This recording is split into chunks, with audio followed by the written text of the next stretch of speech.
So now this is a small topic that comes under banking, that is classification of non-performing assets. Now, what do you mean by non-performing assets?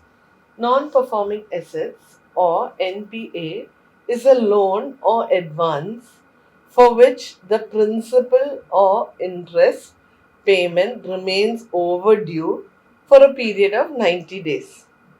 Banks are required to classify NPAs further into substandard, doubtful, and loss assets. So now these are the different types of non-performing assets.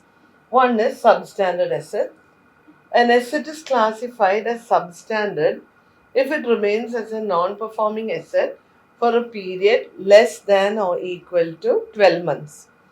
Doubtful asset, it remains is classified as doubtful if it remains as an NPA for more than 12 months. And when is it considered as a loss asset? It is considered as a loss asset when it is not, when you are not able to collect the amount, or as very little value, that its continuance as a bankable asset is not suggested. So it has to be wholly written off or written off in parts. Now, the asset classification for provision requirement. Why do you make a provision? And that's what we are doing when we prepare the financial statements of banking company. One component is you have to know how much has to be provided. The longer the asset continues to be an NPA, more is the dilution in the credit standing. Hence, the advances remaining NPA for longer periods need more provision to cover the possible losses. Banks should classify their advances based on the weakening credit standard and make provisions accordingly. Before making provisions, the collateral securities and their current values should be taken into consideration. The following are the rules relating to classification of bank deposits, bank advances for the provision of creating a provision. So these are the types, and here are the revised rates that are given to you.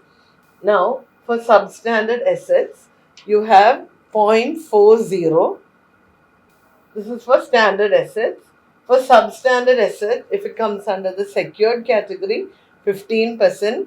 In the case of the unsecured category, 25%. Now, here it is 25%, 0.25%, but as per records now, latest record is 0.40. But you might find it, most of the books says 0.25. But usually when we do our problems, it is in 0.40. Doubtful assets. Doubtful asset, here it is categorized. For doubtful up to 1 year, you take it as 25%. Doubtful more than 1 year but up to 3 years, it is 40. But if it is doubtful for more than 3 years, it is taken as full, has to be considered 100%. Loss assets also, the full amount has to be written off 100%. So keeping these revised rates in mind, let us do one problem in this. Here you have assets and here the value in lakhs. Standard asset 5 lakhs, substandard 4 lakhs, doubtful for 1 year, up to 3 years, more than 3 years, and loss assets. How do you do the calculation? Now see, for standard 5,000, apply the provision 0.4, and the provision in lakhs is 5,000 lakhs into 0.4 gives you a provision of 20 lakhs. Doubtful for 1 year. Now again for substandard, you use 15%. 15% of 4 lakhs, 4,000.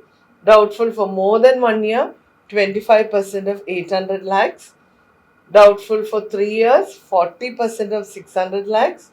Doubtful for more than 3 years, 100% of whatever amount is there. The whole amount is being written off. Again, loss assets also, it is the 100%. So the entire amount is written off. So when you add the entire column, the third column, you will get 2,260. The 2,260 lakhs. That has to be provided in the statement, and that is a provision that you got to calculate. Thank you.